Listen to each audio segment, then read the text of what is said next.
What's up? What's happening? Welcome here to Lacrosse Now. He is Tom Eschen. I'm Travis Eldridge. We're joined by our women's expert, Tracy Weiner. We are breaking down North Carolina, your national champions here in 2022. 12-11, the final. UNC knocking off Boston College. We're taping this just about an hour or so after the game. We've heard the reaction. Now we're going to get Tracy's reaction. Tracy, what a Final Four weekend. All the hype, all the top teams, and it lived up to it.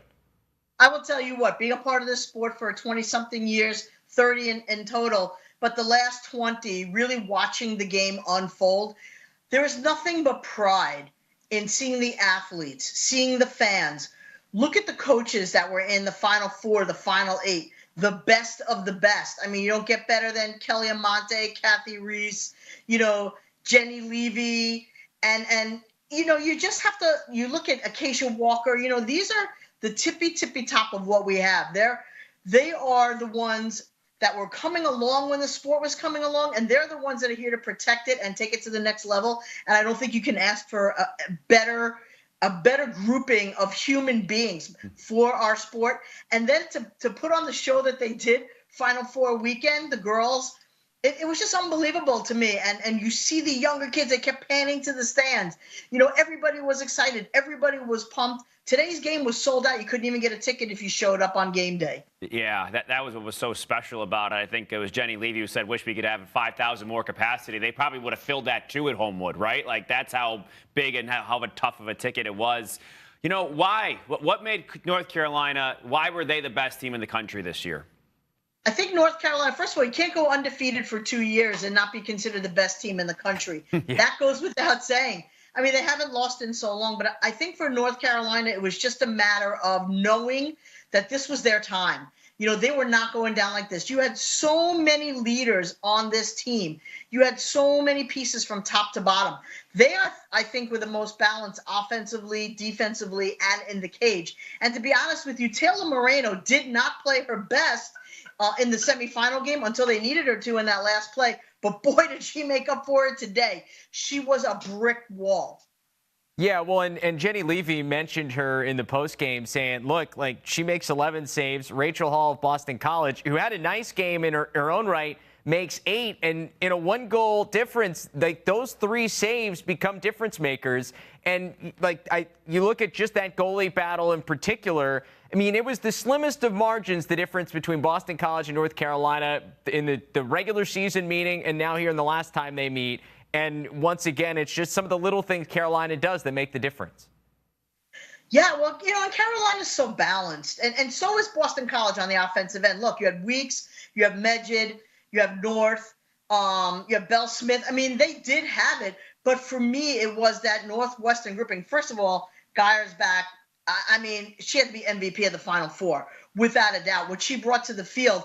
And, it just reminded me of that kid that said, hey, this is why I transferred to UNC. I mean, I spent my 4 years at Richmond trying to do everything I could to put that program on the map. But the reason I came here, it's kind of like Aurora accordingly, right? The reason I came to Maryland was to win. For Geyer's back, it was the same. The reason I came to UNC was to be in the Final Four and then to make a difference. And she sure as heck did. My love for Jamie Ortega is bigger than anything you could possibly imagine.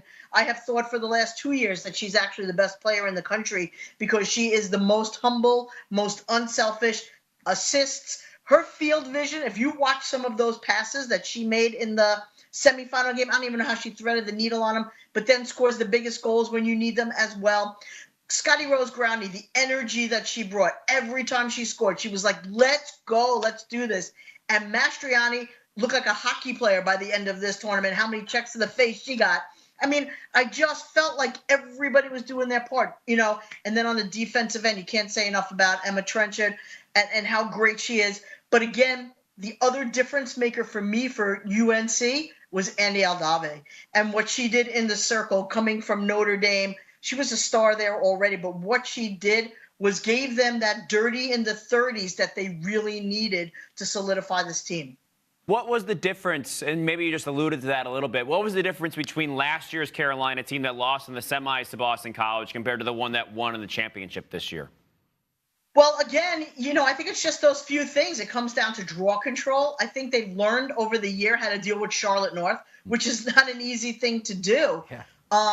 And I just think that having all those pieces in place, and you have to give Jenny Levy all the credit in the world to have so much talent on one team, to bring in transfers, right? New kids you bring it into the program, and to get them to mesh so well that, Geiersbach and Aldave became such a huge piece of this puzzle.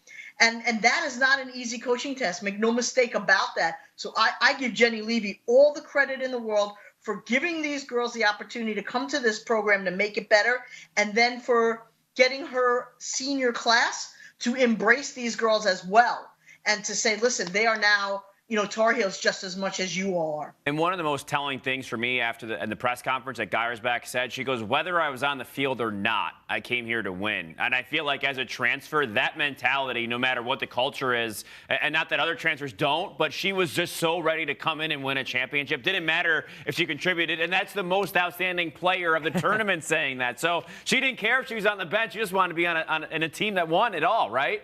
Right, and that starts from the top down. That starts from the leadership, that starts from the coaching, and that starts from your mates. So clearly they all were on the same page. And when you ask me what the biggest difference is, maybe that was the biggest difference, is that everybody decided, one day it's you, one day it's me, but it's always going to be the we. And I know that that's one of those things that just has to happen. Whether you're the top person on the team or whether you're the 40th on the roster, you all have to believe that you're a part of something special. Understanding your role and becoming great at it is what takes a good team from a great team and a great team to a national champion. Well, and I think the thing with her to remember is she was on a good Richmond team in the Atlantic 10 that contended with UMass the last couple of years in that conference and was really competitive. And they got shocked in the semifinals last year and in a similar fashion to North Carolina in the national semifinals. Just watch their season disappear when they lost to St. Joe's in the semifinals of their conference tournament last year. So I have to think, on top of wanting to win a title, there's part of her that has this chip on her shoulder, I just want to prove to everybody that, I can get it done at this level and win championships. And obviously she did that over the course of the weekend.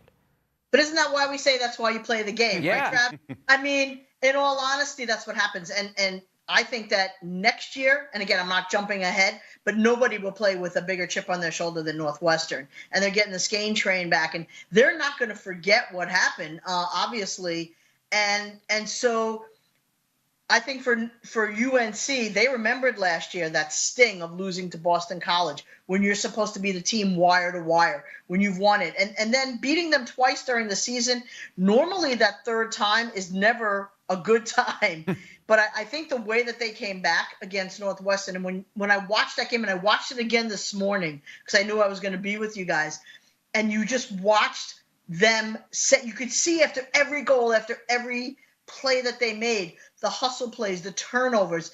It was just that, no, we're not going down like this. This was not the game plan. This is not what we discussed. This is not what we've been doing all year long. And I give them credit for that. And for me, the turning point actually in that semifinal game was Wurzburger's 40-yard sprint for the back check.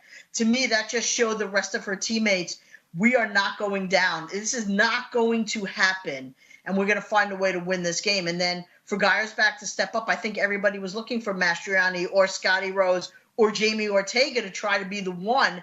And instead, it was the fourth piece. And boy, did she make them pay. I mean, she was unbelievable in that game. And, you could say, Doucette played well. If you look at the placement of those shots under that pressure, I think that's what impressed me the most about Northwestern's comeback. Their comeback against Northwestern. And then, of course, Adave winning all of those draws at the end was huge. And then, you forward that to today's game, and just that tight game, they, neither team really gave in. It was back and forth, back and forth, back and forth until the very end, when UNC took that 2-goal lead.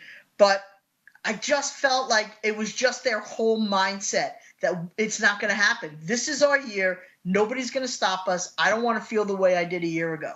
Well, I want to focus in on a moment in this championship game, and then I went back through the stats. And so Charlotte North, it was on the yellow card where she got bunked on the head, and so she lines it up. There's a 2-minute penalty, so they're going to go woman up there. And Tom and I are watching it, and he goes, "Oh, they're going to pull it out." I'm like, no. They're down by 1. Charlotte North is shooting this thing, and she skipped it in past Moreno.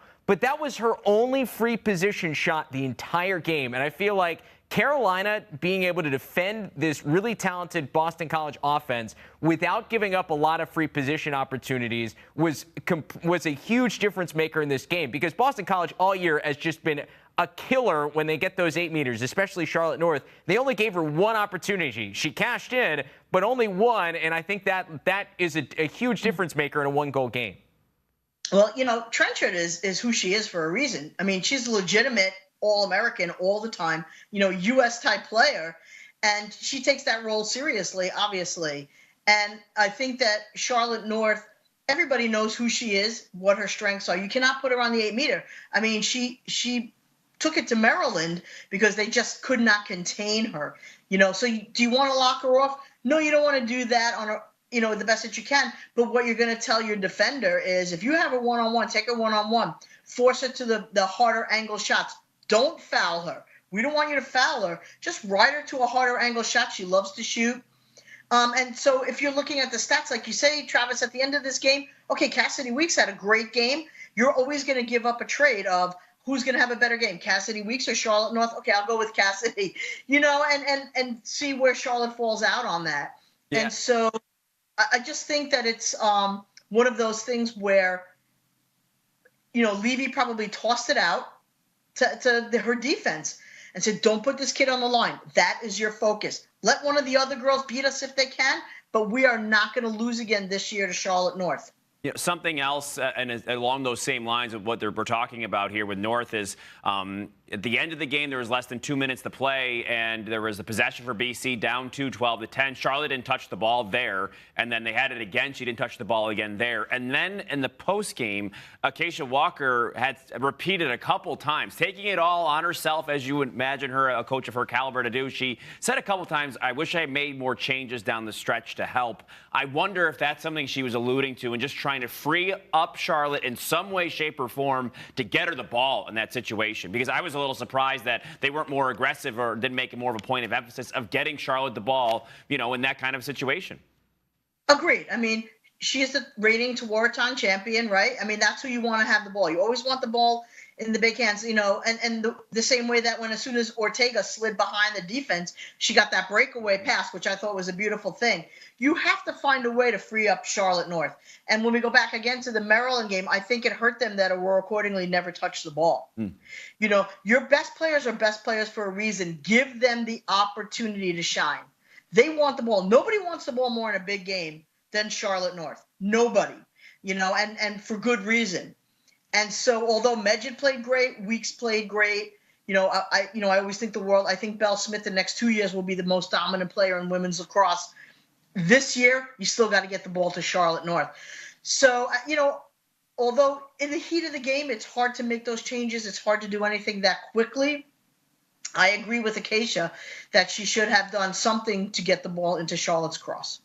So let's look at this situation, the semifinal as a whole, because for me, for North Carolina to go undefeated last year in the regular season, get to the semifinals and lose, and then you're back in the semifinal again, and you find yourself down 6-0, and they're down essentially the entire game, and to still have the belief that because there's some different transfers that came in, but it's pretty much a lot of the same core that's back. And to still have the belief after you went through that last year that not like to go, oh, it's happening again, but to have the belief, like you hear Ali Mastriani talk at the press conference, like we never doubted ourselves that we were going to be able to come back. They outscored Northwestern by 8 goals in the fourth quarter. That's unbelievable. But to have that belief after it's happening for a second year in a row, to me is just incredible. You've coached some of these players. Like the mental aspect of that, not even the physical aspect of having to come back, but just mentally not to check out of that game as a college player is incredible.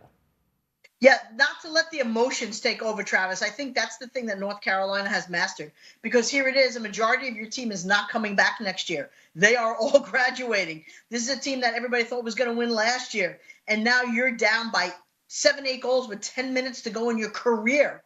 Not just in a game, but not when you say, right, we'll get another crack at him. In your career, you are never to put on a UNC college uniform again. And to find that within yourself, to come back and to get it done in that fashion, because it wasn't even like 8 goals and they didn't give up one. That's the part that blew me away. It's one thing when you're trying to score, okay, at some point the other team's going to get the ball back. And Northwestern was having a day. They were having a field day. They had carte blanche getting to the cage. Taylor Moreno was not playing well, but Taylor found it again at the end on that huge save she made. But to say to yourselves, we're going to score 8 goals in a row and we're not going to give up a goal, that's the part that blew me away, to be honest with you. There's a lot of talk about the Maryland men this year and how they can go down in history. I think there's not enough about this Carolina women's team. Tracy, where do you put them? An undefeated season and playing in the ACC, mind you, as well. Yeah, the tournament's great, and the run they made there is great. They went unbeaten in the ACC, which is an unbelievably tough and competitive conference to go out there and win all of those games. Where do you put this team, Carolina, all time? One of the best. They have to be considered one of the best because they play the toughest schedule. And I listen to everybody complain, oh, we got wrongly seeded, we get this, we get that. Absolutely not. The top 4 seeds got into the Final Four as they should because they play the toughest schedule day in, day out, year after year. You must put this UNC, I'm going to say back-to-back teams, combine them because, Katie Hogue was a big piece that graduated, but for the most part, everybody came back. And to go undefeated in ACC play for 2 years in a row is unreal. Although they did lose, did they lose last year in the championship to, I believe, Northwestern? But to be honest with you, they just, this year especially, to have to beat Boston College 3 times. I'm sorry, Northwestern's Big Ten. So, so they were undefeated last year, undefeated this year. That's 40-something games without losing when you're playing the toughest schedule in the country, and the X is on your back. It's not like you came out of nowhere. It's not like nobody knew who you were. Everybody knows who UNC is on a regular basis. Everybody knows that the road to the national championship gets through the UNC-type schools. They never back down from competition. They never back down from the pressure of being the best team in the country. They just never back down. And so, yes, I think over the last 2 years, you have to say that this has been the greatest assemblage of female athletes to take the field in quite some time. And then that's not excluding, the Maryland groups from when they had, Taylor Cummings all those years with, Stukenberg and Griffin and all those guys. I mean, but in the last, what would you say, 5 years, 7 years? This is by far the best team I've ever seen. Yeah, I mean, you just look at the talent. You've got Ali Mastriani and Emma Trenchard, who are both part of Team USA this summer, and you're not even talking about the player who's likely going to win the Tewaaraton Award here in Jamie Ortega, and then all the different transfers who are All-Americans other places that just come in and slot into different roles. The talent is off the charts. Is Ortega, I mean, I know you said it. Is she the Tewaaraton winner when we look ahead to this week? Yes, 100%. She is for a lot of reasons. And I think for me, it's because she makes everybody around her better. And yes, they rely on her in a quiet way. She is the calm during the storm. She is the one that always has the ball in her stick. She is the one that understands the moments that she needs to score and understands the moments that she needs to dish the ball off. How smart she is on the field. She's not the biggest kid. And she's not the strongest kid. She just has the best IQ. She has the best stick protection of anybody out on the field because very rarely does she get hit. She never turns the ball over, but it's her vision that's unbelievable. She could have 3 girls in front of her, and she will always find the open player. And in the huddle, she's the one that speaks. When they huddle up after they score this night, you look at it's Ortega always giving the direction, talking to her girls. I think for the longest time, she has been the best player in college, and I think it's about time that she gets that honor because she'll go down as one of the best players ever to come out of Long Island, to be honest with you. And I, as the player that she is on the field, she's a better human being off the field. She is one of the nicest, most humblest kids you ever met. And I texted her mom as soon as the game was over because I was just so happy for Jamie, and in so many ways. And I do believe, and that's not to take anything away from the rest of the people that are nominated. They're all good in their own way, but to the victor goes the spoils. and Jamie's holding the hardware, and I think she deserves the Tewaaraton. I really do. I mean, I felt it almost last year, but once they didn't win the championship, you have to give it to Charlotte North at that point. Yeah. I mean, you are one of her biggest fans. Has she hooked you up with any Jamie Ortega epic lacrosse gear yet? She's got some good swag. Like, she's got great swag. I don't need the swag. I have the human being. It's all good. I'm sure we'll get it now that, she hasn't been home that much lately. And I'm sure when her mom hears this, I'll get a little care package in the mail. But like I said, they sent me that amazing picture of, I don't know if I can show it on TV here, guys. But her and her sister, as you know, we can edit it in. You can send it to us. We'll edit it in here. We can edit it in because it was like the greatest picture, that mom sent, and the two proud sisters right there. I don't know if you can see them. Yeah, there they are. Jamie's holding the trophy, and her sister's right there with her. So I love it. Love it all. It's just one of those things where it's a little more pride because it's a Long Island kid. Taylor Moreno, Long Island kid. Geyer's back, a Long Island kid. We love it all. But congratulations to North Carolina, all of them. I really believe that they deserved it. I thought, again, Mastriani played hard. Scotty Rose, they all got abused. Andy Aldave running the circle trench. I just thought, as a team, top to bottom, it was just a refuse to lose attitude. So congratulations to Jenny Levy and her staff, Phil and Kerrigan, and just a great year and a great way to end it. And as a lacrosse person in the women's world, just so proud of the performance that they all put on, because I think it did nothing but elevate the sport of women's lacrosse. From a team that was undefeated, they showed a lot of desperation in this tournament, right? Yeah. For the team that was the top dog heading in, they showed a desperate mentality, and for a lot of those reasons Tracy said. Tracy, we appreciate your time, as always. Thank you so much. Always a blast talking to you. What a season. What a Final Four. This was incredible. Awesome. It was the best, guys. And until next year, have a great summer.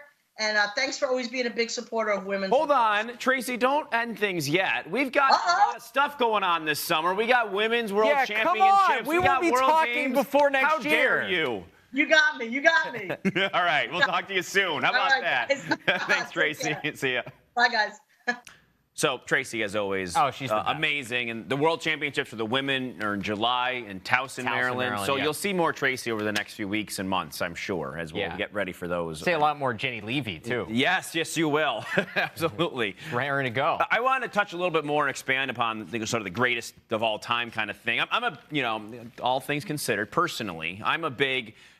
it's hard to determine who is the greatest of all time, really, because you have to look across generations. And if you didn't eras. Like, if you didn't see a team play in the 1980s, how are you going to know? Yeah. How are you going to compare? There's just some teams, some records that I wanted to bring up here. So the last one to go unbeaten was Maryland in 2017. Yep. That was the first year BC was in it, by the way. Beat a really good team in BC, 16-13. Kenzie Kent won most outstanding player in the loss championship. Set the 10 record, points. right? Yeah, set 10 the points record in the championship game. Yeah, they had a one-goal win over Stony Brook in the quarterfinal. Seems familiar. Sorry, Coach Molina. They beat Penn State 16-14. I looked at some of their close wins. 16-14. Penn State was really good that year. Yeah. That was in the regular season as well. They had a team, Megan Whittle, Zoe Stukenberg, Jen Giles, Caroline Steele, Megan Taylor, the goalie, was on that team as well. So that was a team that went unbeaten. Really talented. You had Northwestern in 2009. They went unbeaten that year. Had a double I'm looking at how close some of their games are. Yeah. That's what we're talking about. They had a double overtime win over Penn in the semis. They blew out North Carolina in the title game that year, 21-7. 2005, Northwestern, also unbeaten. They had 2 games decided by 2 goals or less. That team might rival. Might be one of the teams that is up there all-time wise, considering their ability to really blow teams out. They had a quarterfinal 2-goal game against Princeton. They had a 1-goal win over North Carolina in opener. No one else really came all that close. Maryland, 2001, they were unbeaten, had a couple of 1-goal wins. And then you go back even farther, 95-96 Maryland, back-to-back undefeated seasons, started their string of 7 titles in a row. So those are the unbeaten years that we've seen. And that's, to me, kind of what you have to compare them with, right? I mean, you lose, and that automatically drops you down to the next tier, I guess, in my estimation. Well, I think the thing about this Carolina team that stands out, and if you compare it, because there's going to be a lot of talk now as we go ahead to tomorrow in the men's championship, championship with the Maryland men. Yeah. And we entered this weekend talking about the Carolina women and the Maryland men. But the difference between the two, and what I think stands out about the Carolina women's team this year, is that you're playing in an era in women's lacrosse, especially here in the last couple of years, that the parity amongst the top teams is so evident. Like, North Carolina had games in which they were challenged this year, and they're games that you've gone in thinking, this is the team that could get it. Like, Boston College had 3 chances at them, and that Boston College team is really, really talented. The team, essentially, that won the title last year comes back and has another chance at this Carolina team. So you're taking shots from teams that, like, talent-wise, are close. A Syracuse team that was in the championship game last year. Right, Northwestern, who's really good. And so for Carolina to go undefeated, not only and win the title after you had gone undefeated all last year, but to do it when you have so many other teams that they had to play consistently, not just in the tournament, but all regular season long. Yeah, I think that to me is what sticks out. I mean, like, they played Boston College 3 times. You played Syracuse once. You played Northwestern. Like, the only team in that top 4 they didn't end up playing is Maryland. Right. Honestly, the only team in the top 8, 9, 10 in the country that you didn't play was Maryland, and it's just because they didn't match up in the championship. But, like, honestly, to run the table doing in that schedule in an era in which those top teams were so good all year long, and to still find a way to do it and then beat a Boston College team who at the end of the year has to be considered the second best team in the country, and to beat them 3 times proves everything you need to prove, is that, hey, we were the best team in the country. And I think that's the thing to me that stands out over like the Maryland men, is that, like, I don't know if there's anybody talent-wise in the entire country that's even close. Whereas with Carolina, as talented as they were, and they may be one of the most talented teams we've ever seen, there were some other teams across the country they had to play that were also some of the most talented teams we've seen, and Carolina was just better. And Charlotte North. They beat Charlotte North a transcendent player 3 times this year. They beat a player that will go down in the history of lacrosse. Greatest scorer of all time. One of the greatest of all time. I know there are others that have won more Tewaaraton than she will. I think those are different circumstances, different times. But at her peak, it's hard to say there's somebody that's been more impactful on both the game in between the lines and outside the lines. And Carolina beat her 3 times this year. Yeah. So you have to also look at those factors. Yeah, you can look at score deficits and things like that and how much they beat everybody by. But like you said, I think for the women's game and looking at this in a vacuum, it's hard to find anybody that had a more impressive season than North Carolina this year. Yeah. All time. And it was so fun to watch, too. Like, I think that's one of the most exciting parts about this era of women's lacrosse that we've entered in, is that, like, it's fast, it moves. Like look at that crowd. And this Final Four, and we talked about it on Thursday, or actually on Tuesday, when we were talking about storylines. I said this is going to be the most entertaining and the biggest stage for women's lacrosse they've had in maybe ever. And that's it. Look at what we got. We had 3 one-goal games.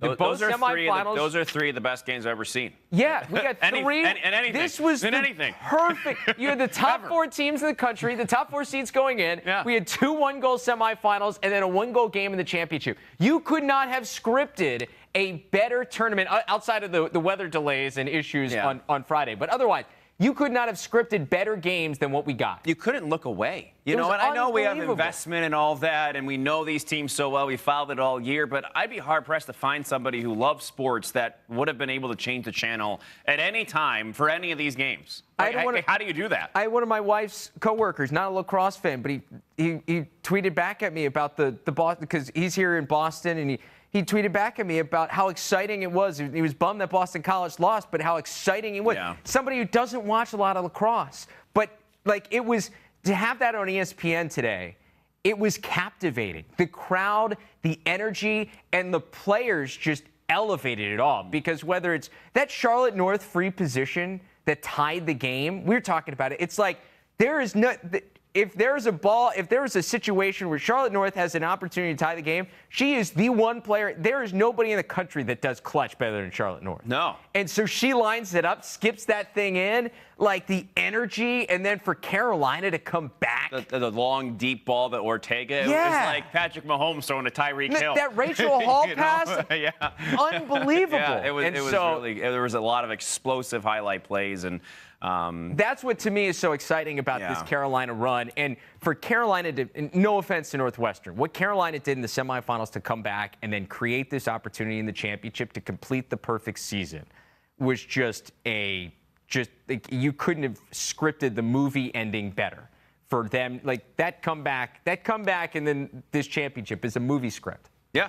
I think that you could make a show, a 30 for 30 out of this Final Four for them, for sure. Epic. You go down 8 goals, it's like you look at each other and say, okay. What if I told you they were going to come back and win? Absolutely. All right, let's turn. I just want to talk about BC quickly here before we wrap things up. But Boston College, they go to the championship again, 5 straight in a row. They win it last year.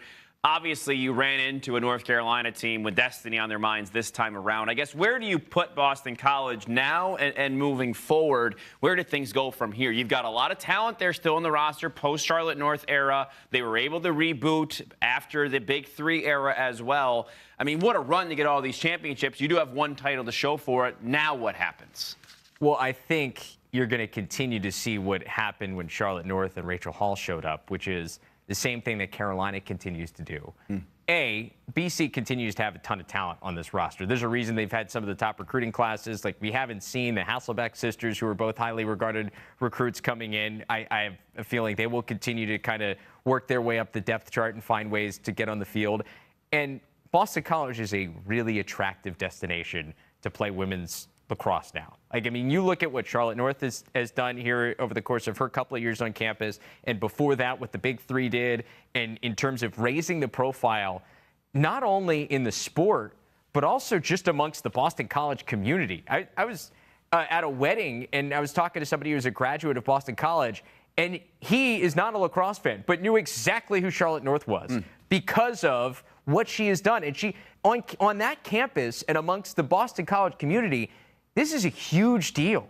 And so even them losing in this championship game, I can guarantee you that there were a ton of Boston College fans who maybe didn't watch women's lacrosse for good parts of the year, but they tuned into this championship game because this is one of the best teams that they have on their campus right now. So that makes it a really attractive destination. So like Carolina continues to go in the transfer portal, and Carolina is obviously an attractive destination, I will certainly believe that we will continue to see a lot of big-name transfers find their way to Boston College for extra years, too. And I think that, coupled with their recruiting classes, they're not going anywhere. And whether it's Belle Smith or somebody else or a transfer that comes in, they'll find their next star, and they'll continue to it will be like a reboot instead of a rebuild. Because, I mean, like Carolina and like Maryland and like Northwestern, I think they're here to stay. Yeah, I think that, like we talked about with the ACC, it's tough to do that. And it's so tough to sustain the excellence, which they've been able to do. So you can't doubt them at this point. I feel like there was times this year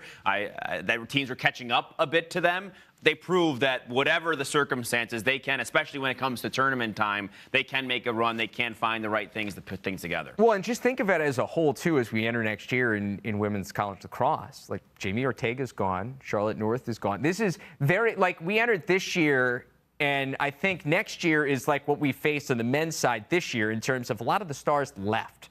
And so there's only a couple of brand names that will be back who were superstars this year. So it's an exciting time for a lot of teams and a lot of players, because there will be that opportunity to say, hey, you step into the spotlight. You could be next if you start really putting on a show. Yeah, real quick. I mean, to me, Belle Smith, she looked like a leading Tewaaraton finalist next year. You have Izzy Skane, who she'll be back. She'll be back for Northwestern. She was running around the sidelines yesterday, or on Friday, that is. And so you have those two back. Maybe Wurzburger can get herself into the conversations. Just always has been tough. Ortega trying to break that mold as a North Carolina player within that system and offense with that talent to go and win the Tewaaraton. Wurzburger's going to have to stick out a little bit more to do so. She was really good this year, but overshadowed a bit by everybody else. So those are some of the stars you have coming back, and maybe you have someone from Stony Brook like an Ellie Macera, who they're going to be themselves in the conversation the way Kylie Ohlmiller did. So there are some. Or accordingly, moving on from Maryland as well. That was Syracuse has got a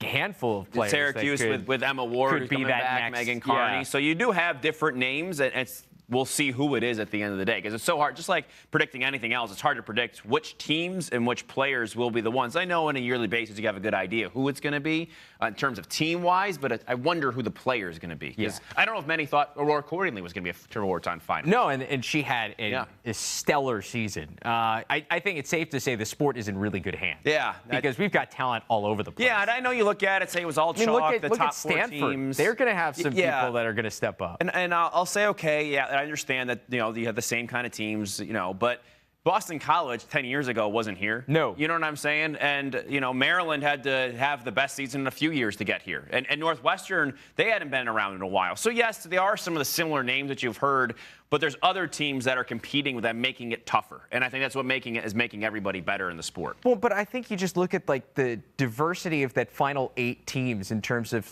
geographically. You've got everything from Florida to Princeton to Stony Brook, to North Carolina. I mean, you're kind of all over the map. And then, we look ahead to next year, we're going to have Clemson adding women's lacrosse. And look at what Pitt did in their first year in the ACC. And challenging a couple of teams that ended up being tournament teams that had terrific seasons, and they hung. And so there's a blueprint now for whether it was we saw Florida do it a handful of years ago, and they've struggled to get back, but they had that breakthrough stretch. We've seen Northwestern have those breakthroughs. Now we've seen Boston College. There's a blueprint to being a kind of upstart program. There's a blueprint to how to get there. It's, do you find the right coach who gets the right talent on campus and the right couple of recruiting classes, and everything comes together. But despite the fact we've seen some of the same teams here in the Final Four, that Final 8 has some diversity, and there's a blueprint on how you can find a way to get there. I mean, look at Boston College. They hire Acacia Walker, and not too much later, and here we go. Unbelievable. The people that she's brought in there, and the program and the culture they've been able to create has been incredible. And like you mentioned, too, with programs like Clemson and Pittsburgh, big schools, big programs that can have the support that they need to grow quickly. And that's what we've seen with Boston College. Yeah, for sure. I mean, that's all you need. You need buy-in from your athletic department. You got to get the right coach, and then go from there. The Pac-12 has to be next, I feel like, in that. Like you said, with Stanford, some of those recruits more going out that way. Look at Arizona State this year. Arizona State, who made that conference more competitive, and that will help breed more success on that side. You win a couple tournament games, you try to get to that point. Feels like Stony Brook is knocking at the door and could be next with how young they were this year and what game they gave North Carolina. I know Northwestern went on that big run, but it almost felt like from start to finish, Stony Brook had hung. You know what I mean? They did. From the moment the game started until the end, Stony Brook hung with North Carolina, and they were very young this year, Stony Brook. So they, to me, maybe on the verge of taking that next step, playing in a better conference, maybe getting a better draw in the tournament as well. So there's certainly possibilities there. And you know what? For the people who say, well, it's some blue blood programs who keep being here year after year, look no further than the fact that, how many years ago would Stony Brook be challenging, and Boston College be challenging, and Arizona State be challenging? And there are teams that, while maybe they didn't get it done against some of these big name teams, there are teams that are challenging to be in that upper echelon that we weren't talking about 10 years ago. No, that's the thing. They're talking about some of the same teams, but we're also talking about other teams too. Exactly. That have been that are close. They're knocking on the door. Party as well. For sure. And don't forget Denver in that conversation. Yes. Denver also gave BC a very tough game. Yeah, it was a really challenging game. Yeah. So that does it. That wraps up. What a year. That wraps up the women's coverage for the year. I was so pumped about this Final Four. I'm kind of bummed it's over. It gave us everything we wanted. These games were fun all year long. I mean, there was a lot of really good competitive games at that. A lot of things that surprised you along the way that didn't. And, we predicted North Carolina would win, but it certainly didn't look like a sure thing a few times, even today. And credit to all the fans, especially on Friday night at Homewood, because that place was still electric, even when they changed the game times initially, and then had the weather delay, and then they had to keep coming back, and they kept coming back. So unbelievable atmosphere all weekend long. And yeah, I know that some people I think I read are like, oh, we need to get a bigger venue for this. But I also would say at the same time that the TV ratings might have gone up more because of the atmosphere that was there. A packed house, I'm more willing, if I'm a casual fan, to stick around and watch because I feel the emotions. It was unbelievable. If it's a bigger venue, what have you, and I understand you get more people at the game, but if it's too big, then you watch and you're like, oh, it's kind of empty in there for a championship, or it's kind of quiet. So the atmosphere there as well, I think, will help. As Travis predicted before the tournament began, he said this could be the most watched ever. I think we're right on line with what the product was. I certainly believe that and hope so. Yeah, we'll see what the ratings are, but I think they were probably very, very good. Yeah, so we will, after today, we'll get ourselves together, and then we're going to watch tomorrow's men's game and do the same exact thing. Yeah, so listen to this. After you listen to this show, tune back in. Monday evening, we'll have another reaction podcast for the men's championship and the men's season all together. But that's going to do it. Yeah, or you can watch 7 p.m. Eastern, Lax Sports Network. Listen or watch or whatever might have you. So, however you consume our content. Thank you for joining us all season long. And I know we both called women's games at some point over the course of the year on LSN. It was a privilege and an honor to be able to do so. We got some great analysts along the way, and to provide this coverage is always a joy. And it's such a beautiful iteration of the sport. So we appreciate that. And thank you so much for watching, and we'll see you next time.